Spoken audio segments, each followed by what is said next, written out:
Olá, estamos iniciando mais um programa Despertar, que é uma produção da TV SEAC, a TV do Centro Espírita Amor e Caridade da cidade de Bauru.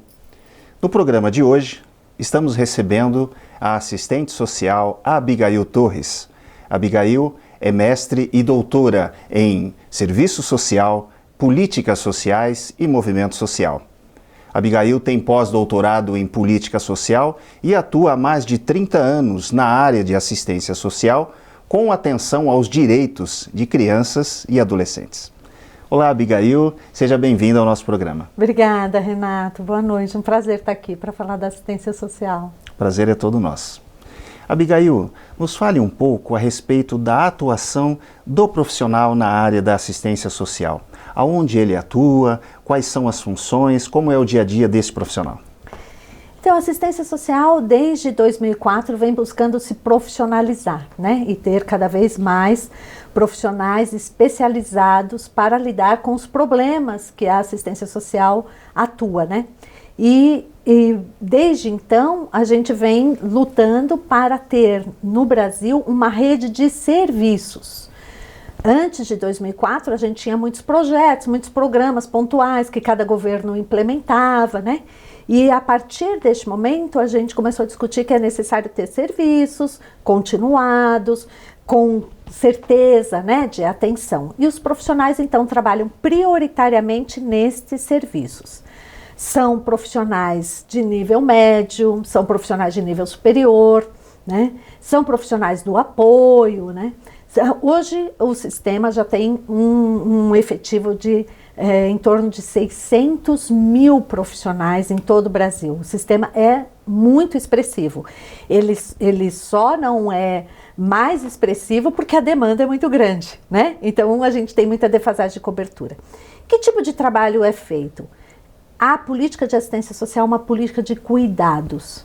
É um lugar que acolhe, atende, busca proteger pessoas que vivem os impactos, o sofrimento da desigualdade. Desigualdade gera sofrimento, porque a desigualdade estabelece uma hierarquia entre as pessoas, algumas valem mais que outras. E a vivência cotidiana da desigualdade faz com que algumas pessoas tenham mais probabilidade de viver uma situação de abandono, uma situação de violência, uma situação de isolamento, né? Então essas situações, uma situação de conflito, essas situações que configuram a experiência de ser tratado como desigual, traz um impacto nas pessoas, na sua autoimagem, na sua capacidade de estar na sociedade, né? E aí, portanto, esta política pública lida com este sofrimento. É um país extremamente intolerante com as suas diferenças, né? Um país fundado pela diversidade, pela diferença, e que não vê isso como um patrimônio, como uma riqueza, vê isso como um problema, né? Então, muita intolerância com todas as pessoas que estão fora de um padrão estabelecido que é muito restrito, né? Um padrão que, na verdade, 70% da população brasileira não responde a esse padrão, considerado de maior valor, né? Então, é muito intensa nosso conflito cotidiano com a diferença, com a diversidade, né? E é muito intensa a nossa disputa pelo reconhecimento de todas as pessoas, pelo reconhecimento das pessoas que amam outras do mesmo sexo que elas, pelo reconhecimento das pessoas que estão no Brasil pelos nossos tratados internacionais e, portanto, são estrangeiras, pelo reconhecimento das pessoas negras, homens e mulheres, como seres humanos na mesma condição que as pessoas brancas. Então, nós temos ainda uma forte hierarquia. E é esse rebatimento nas relações cotidianas que a assistência social trabalha. É um conjunto muito grande de profissionais de nível superior, né, como eu estava dizendo, nível superior, nível médio, profissionais, psicólogos, assistentes sociais, pedagogos, geógrafos, antropólogos, cientistas sociais, né? Então tem um conjunto de profissionais predomina assistentes sociais e psicólogos, mas para nós isso é uma transitoriedade. À medida que o sistema vai se expandindo, outras categorias profissionais precisam estar em número mais equilibrado, né? E uma atenção direta, uma atenção que acontece na rua, uma atenção que acontece onde as pessoas estão, né? E onde elas estão vivendo esses conflitos. E aí muita presença desses profissionais, agentes, né, agentes de acolhimento, né, cuidadores dentro das unidades, orientadores, educadores, né, que vão atuando nessa política. Então, este trabalho é um trabalho de cuidado, em síntese, né, um trabalho de cuidado para quem vive os impactos, os rebatimentos do sofrimento que a desigualdade gera, né? Então, essa, em síntese, bem em síntese, é essa a ideia. Você falou a respeito de uma data 2004 e me parece que a partir de 2005 houve a criação do SUAS, que é o Sistema Único de Assistência Social. O que vem a ser o SUAS? Perfeito. Isso mesmo, Renato. Até em 93, né, a gente tem a organização da assistência social no Brasil pela Lei Orgânica de Assistência Social. E em 2004, a gente tem a aprovação da Política Nacional de Assistência Social e a aprovação do Sistema Único de Assistência Social. Para a área da assistência social, o espelhamento do Sistema Único de Saúde, ou seja, estabelece responsabilidades da União, dos estados e dos municípios, né? Então tem a ver com uma organização, estabelece padrões de atenção para todo o território nacional. Então há uma expectativa, né, de que os serviços tenham uma dada organização, respondam por determinados resultados, tenha certas metodologias em desenvolvimento para todo o território nacional, porque se é um direito das pessoas ter essa proteção, isso precisa ser assegurado onde elas estão. O sistema produz ainda uma coisa que é muito importante, que é o controle da sociedade sobre o Estado. Então, no sistema se prevê os conselhos, né, os processos de que as decisões do Estado sejam monitoradas pela sociedade, né, e prevê financiamento dos três níveis de governo, da União, dos estados e dos municípios, né? Então, o sistema é um modo de organização desta política a partir de 2004, o início da implementação em 2005. Muito bem. A gente vai fazer um breve intervalinho e a gente já continua. Perfeito. Estamos aqui conversando com a Abigail Torres. Faremos um breve intervalo e voltamos já.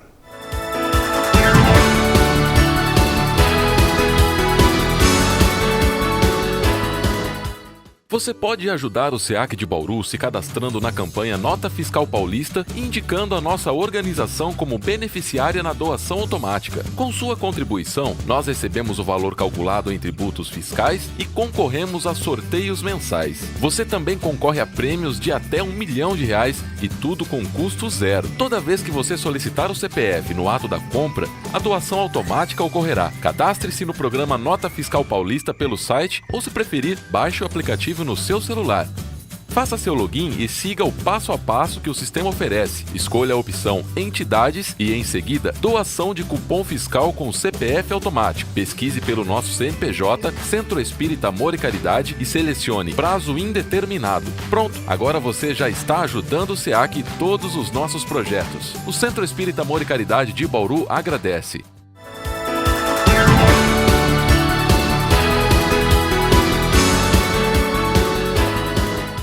Olá, estamos de volta com o programa Despertar, hoje com uma convidada muito especial, a Abigail Torres. Abigail, nós conversávamos a respeito da criação do SUAS, Sistema Único de Assistência Social, e você falava da abrangência desse sistema, né, que atua no governo federal, nos estados e no município. Mas eu gostaria que você falasse também agora a respeito de um projeto que eu sei que você é sócia e fundadora, que é o Vira e Mexe. Nos fale um pouquinho a respeito. Então, a Vira e Mexe é uma empresa de consultoria, né, que atua com processos de educação permanente. O que acontece? Em 2013, nós aprovamos no SUAS uma política nacional de educação permanente.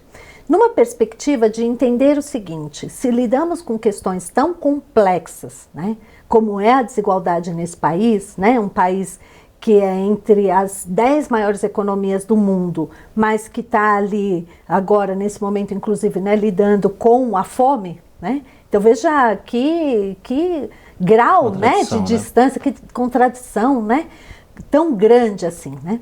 Então, para lidar com isso, com essa complexidade, precisa realmente que os trabalhadores, as equipes, desenvolvam ferramentas, metodologias, tecnologia social, né?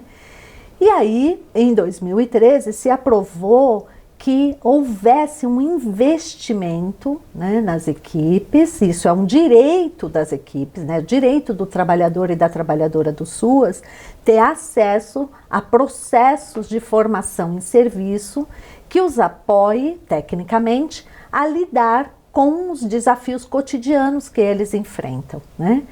E nós, então, fomos desenvolvendo competências para atuar nesta perspectiva de apoio às equipes, né? A partir, principalmente, de uma influência muito forte que nós temos da pedagogia freiriana, né? Então, a gente trabalha muito nessa perspectiva do professor Paulo Freire, de olhar para o cotidiano e problematizar o cotidiano, né? Transformar as questões cotidianas, os dilemas cotidianos em problemas a serem estudados, a serem enfrentados para serem superados, né? Então é um movimento que a gente atua, né, nesse acolhimento das equipes. Nossa meta, né, a ideia de Vira e Mexe, primeiro tem uma referência porque nós somos de origem nordestina e o primeiro sucesso do Luiz Gonzaga no Sul, no Rio de Janeiro, foi justamente um baião que chamava Vira e Mexe. Então, essa influência, né, em respeito a essa nossa origem e essa resistência do povo nordestino que a gente tem uma admiração tão grande, né? Mas também Vira e Mexe associa muito a essa ideia que a educação permanente produz. Porque a educação permanente é para gerar mudança. Mudança no modo de fazer cotidiano, né? Então é para a gente virar as equipes, tirar do lugar para poder mexer no seu trabalho cotidiano. O SUAS não tem uma tradição de profissionalização. Essa ideia, né, da gente construir fundamentos, referências para um trabalho que tenha produtividade, respostas para trazer a questão com as quais está lidando, é um debate mais recente nosso, né? Então, Vira e Mexe tem a ver com isso, sabe? Com essa ideia de produzir no cotidiano das equipes mudanças, né? Então, virar, tirar do lugar para mexer na intervenção. Na política nacional de educação permanente, está presente processos de educação permanente para as equipes diretamente, que atendem a população, processos de educação permanente para a gestão do SUAS, porque gestão também é profissionalizada, né? Não é espontânea, não é voluntária, né? Ela é profissionalizada, planejada, e processo de educação permanente para o controle social, para os agentes da sociedade que acompanham o Estado, né? Então, o Vira e Mexe tem a ver com isso. Abigail, existe alguma forma, algum formato diferente quando esse profissional atua no terceiro setor ou não? As premissas para atuar, por exemplo, junto ao governo federal, primeiro setor, ou até mesmo na iniciativa privada, existe alguma mudança para o terceiro setor ou não? Não deveria existir. A gente ainda não alcançou esse patamar de unidade entre servidores e servidoras públicas e trabalhadoras que atuam nas organizações da sociedade civil.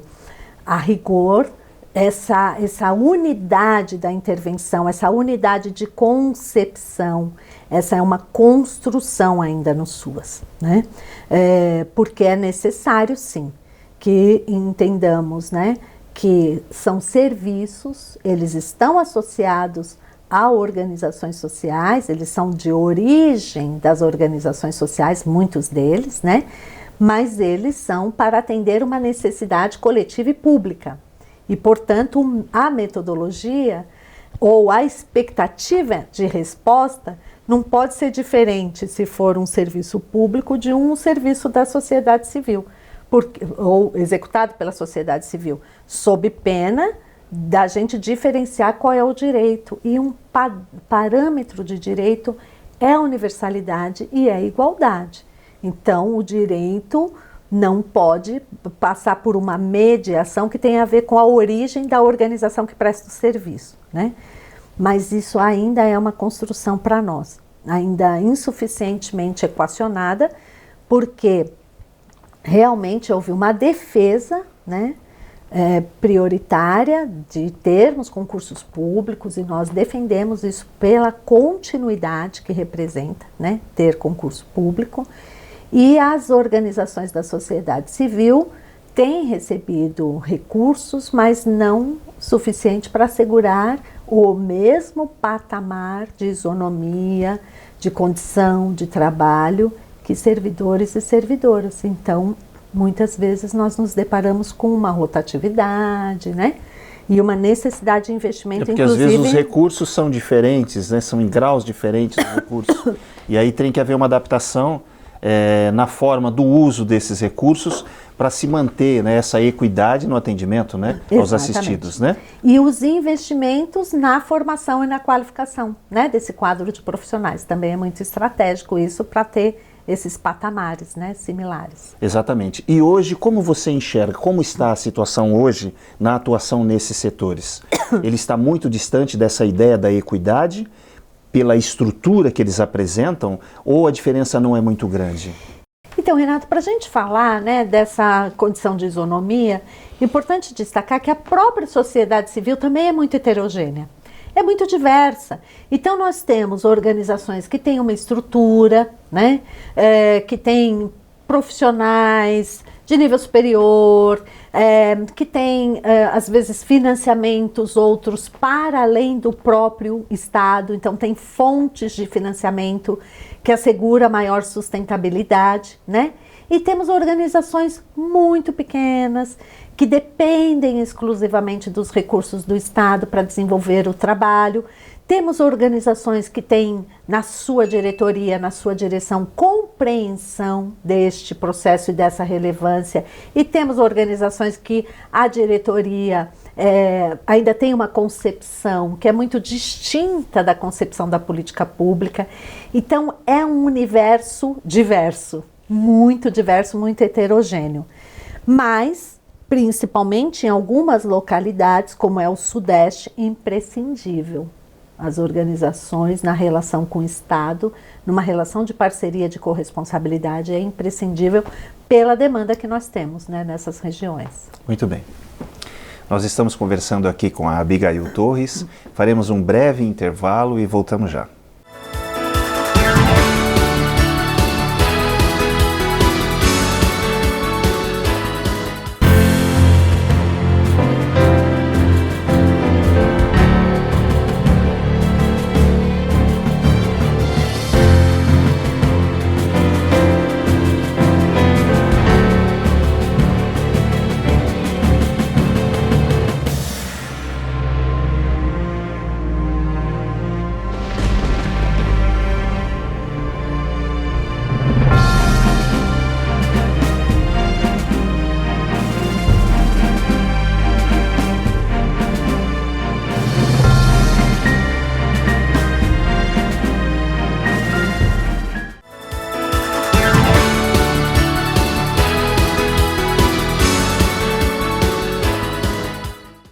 Olá, estamos de volta com o programa Despertar, recebendo hoje a Abigail Torres. Abigail, nós falávamos a respeito dessa diversidade que existe no país, dessas estruturas tão diferentes, né, que existem em determinadas regiões do país, diferentemente de outras regiões. É claro que o Brasil é um país onde a chamada vulnerabilidade social é muito grande. Mas eu gostaria que você nos falasse a respeito. A ideia que se tem de vulnerabilidade social está muito relacionada à vulnerabilidade financeira. E, no entanto, existem outras vulnerabilidades, não é mesmo? Exatamente, Renato. E de fato há uma associação com a questão material como expressão de vulnerabilidade, né? E num país tão desigual e tão intolerante como o nosso, há várias situações que ocorrem que inclusive são presentes independente da pessoa ter renda ou não. Então, por exemplo, a probabilidade de violência contra a mulher, isso não é uma questão de classe social, não está associada a ter ou não rendimentos. As mulheres são suscetíveis à violência porque nós temos uma sociedade machista, misógina, né? Então, as mulheres sofrem risco de violência, de agressão. Você vê, classe média alta numa academia, uma mulher sofre uma violência de um homem, né? Então, há um caminho e a preservação, a manutenção, a cristalização, acho que é essa a expressão. A cristalização da desigualdade no Brasil, gerando a intolerância, vai fazendo com que vários grupos tenham mais probabilidade, mais risco de sofrer violência, de ter uma morte antecipada. Então, por exemplo, as mulheres trans. As mulheres trans têm expectativa de vida de 35 anos de idade, quando a expectativa média de vida das mulheres cis é de 70 a 72 anos de idade. Elas são mortas, na juventude elas são mortas, né? A probabilidade, por exemplo, de uma mulher negra sofrer uma violência obstétrica é maior do que de uma mulher branca. Então, quando a gente está falando de vulnerabilidade, nós estamos falando da probabilidade de algumas ocorrências virem a ser vividas por alguns grupos, e isso não tem a ver, ter ou não renda não protege de viver essas situações, porque a nossa hierarquia está autorizando determinadas vivências, né? Nós estamos mais recentemente discutindo isso, tornando visível, debatendo, né? Debatendo como o racismo organiza a nossa sociedade, né? Ou desorganiza a nossa sociedade, estrutura as oportunidades, né? Estrutura a possibilidade das pessoas circularem na cidade, de serem legitimadas para estar nos espaços, né? Muito comum, por exemplo, médicas negras narrarem situações de violência que elas têm no ambiente de trabalho, porque não se legitima que uma profissão que é reconhecida socialmente seja exercida por uma mulher negra, né? Então, para a sociedade brasileira ainda é inconcebível, né? E isso muitas pessoas negam, mas a negação, né, a não assumir o racismo é também uma forma de perpetuá-lo, né? Então, quando a gente está falando da vulnerabilidade, e mais recentemente a gente tem usado inclusive uma expressão que é desproteção.